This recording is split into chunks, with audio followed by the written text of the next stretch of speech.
Assalamualaikum warahmatullahi wabarakatuh. Perkenalkan, nama saya Saran Marsal dengan NIM 205-080-207-111-031 kelas P02 Ganjil, mata kuliah pengantar oceanografi. Pada kesempatan kali ini, saya ingin menjelaskan mengenai fenomena El Nino dan La Nina, apa pengertiannya, bagaimana proses terjadinya, serta apa dampak-dampak yang ditimbulkan dari kedua hal tersebut. Tanpa berlama-lama lagi, silakan langsung simak videonya. Baik, kita sudah masuk ke PowerPoint-nya, El Nino dan La Nina. Sebelum kita masuk ke masing-masing El Nino dan La Nina-nya, kita akan membahas pembahasan umumnya dulu. Gambaran umum mengenai kedua hal tersebut. Dampak dari globalisasi menyebabkan banyak terjadi masalah di muka bumi, baik masalah sosial maupun masalah keseimbangan alam. Hal ini sangat berpengaruh pada alam dan aktivitas manusia. Salah satunya adalah terdapat penyimpangan suhu yang mencolok, yang mengakibatkan banyak terjadinya fenomena alam, seperti pemanasan global dan peristiwa El Nino dan La Nina. El Nino dan La Nina merupakan dinamika atmosfer dan laut yang mempengaruhi cuaca di sekitar Laut Pasifik. El Nino dan La Nina merupakan peristiwa penyimpangan suhu yang terjadi sebagai dampak dari pemanasan global dan terganggunya keseimbangan iklim. Beberapa faktor penyebab terjadinya El Nino dan La Nina, diantaranya anomali suhu yang mencolok di perairan Samudra Pasifik, melemahnya angin pasat atau trade winds di selatan Pasifik yang menyebabkan pergerakan angin jauh dari normal, kenaikan daya tampung lapisan atmosfer yang disebabkan oleh pemanasan dari perairan panas di bawahnya. Hal ini terjadi di perairan Peru pada saat musim panas, serta adanya perbedaan arus laut di perairan Samudra Pasifik. Kita langsung masuk ke bagian yang pertama, yaitu El Nino. El Nino berasal dari bahasa Spanyol yang berarti anak lelaki atau Yesus, karena munculnya El Nino di sekitar hari Natal atau akhir Desember. Kemudian para ahli juga mengemukakan bahwa selain fenomena menghangatnya suhu permukaan laut, terjadi pula fenomena sebaliknya, yaitu mendinginnya suhu permukaan laut akibat menguatnya upwelling. El Nino adalah peristiwa memanasnya suhu air permukaan laut di pantai barat Peru, Ekuador, atau Amerika Selatan yang mengakibatkan gangguan iklim secara global. Biasanya suhu air permukaan laut di daerah tersebut menjadi dingin karena adanya upwelling, yang artinya arus dari dasar laut menuju permukaan. El Nino merupakan fenomena perubahan iklim secara global yang diakibatkan oleh memanasnya suhu permukaan air laut Pasifik bagian timur. El Nino terjadi pada 2-7 tahun dan bertahan hingga 12-15 bulan. Ciri-ciri terjadi El Nino adalah meningkatnya suhu muka laut di kawasan Pasifik secara berskala dan meningkatnya perbedaan tekanan udara antara Darwin dan Tahiti. Baik, di sini terdapat animasi mengenai bagaimana proses terjadinya El Nino. Jadi, teman-teman, El Nino adalah proses di mana di bagian Samudra Pasifik Timur, yaitu di bagian Peru, Ekuador, tepatnya di sini, itu mengalami pemanasan air. Sehingga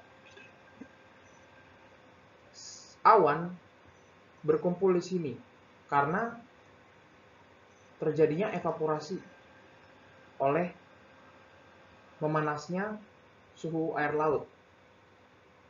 Sebagai akibatnya,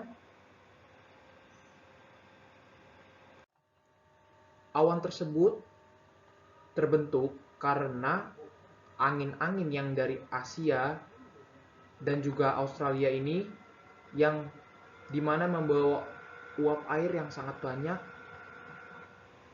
pergi ke arah Pasifik Timur, sehingga di sini terjadilah curah hujan yang tinggi. Sedangkan di wilayah Indonesia sendiri menjadi kemarau karena air hujannya sudah rata-rata jatuh di wilayah Pasifik Timur. Akibatnya Indonesia mengalami musim kemarau atau kekeringan. Setelah itu, kita akan membahas mengenai dampak dari El Nino itu sendiri. Dampak dari El Nino yang pertama, akumulasi curah hujan di wilayah Indonesia, Amerika Tengah, dan Amerika Selatan bagian utara menjadi berkurang, dan cuacanya cenderung lebih dingin serta kering.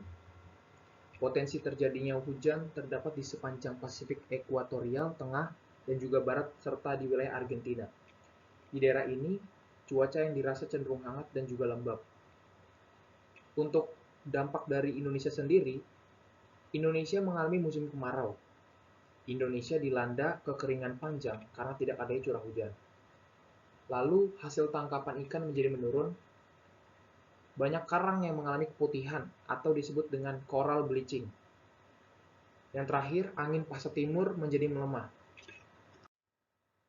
Di sini ada beberapa contoh gambar dari dampak El Nino yang terjadi di Indonesia.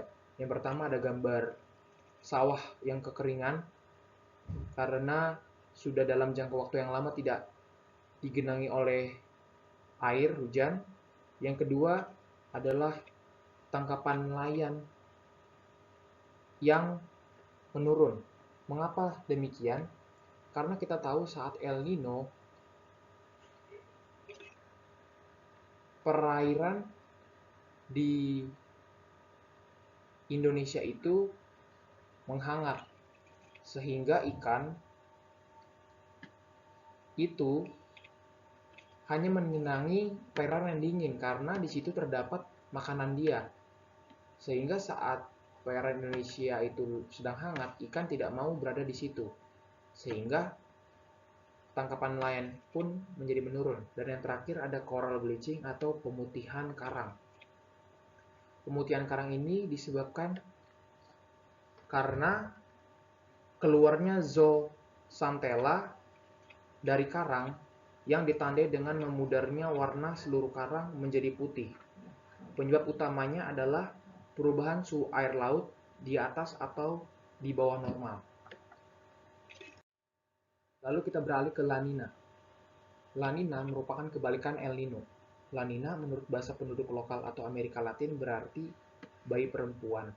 Peristiwa ini dimulai ketika El Nino mulai melemah dan air laut yang panas di pantai Peru Ekuador kembali bergerak ke arah barat. Air laut di tempat itu suhunya kembali semula atau dingin dan upwelling muncul kembali atau kondisi cuaca menjadi normal kembali. Dengan kata lain, La Nina adalah kondisi cuaca yang normal kembali setelah terjadinya El Nino. La Nina adalah peristiwa turunnya suhu air laut di Samudra Pasifik di bawah suhu rata-rata sekitarnya. Penyebabnya karena suhu permukaan laut pada bagian barat dan timur Pasifik lebih tinggi daripada biasanya. Kejadian tersebut menyebabkan tekanan udara pada ekuator Pasifik barat menurun. Hal ini mendorong pembentukan awan berlebihan dan menyebabkan curah hujan tinggi pada daerah yang terdampak. Baik, di sini dijelaskan proses dari La Nina. Kalau tadi dijelaskan upwelling itu,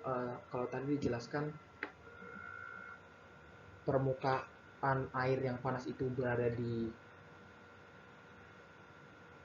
perairan Peru.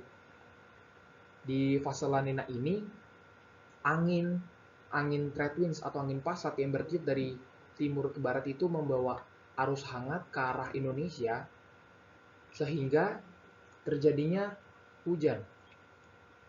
Sedangkan di wilayah Peru Bolivia terjadi upwelling karena air yang semula tadi ada di Peru Bolivia ini pergi semua ke Indonesia. Jadi air dingin ini muncul dari peristiwa upwelling sehingga ikan menyenangi posisi tersebut di daerah Peru Bolivia. Sedangkan di Indonesia terjadi La Nina atau curah hujan yang tinggi, di mana ikan tidak menyenangi wilayah tersebut karena perairannya cenderung hangat. Kita akan membahas mengenai dampak La Nina. Yang pertama, angin pasat timur menguat.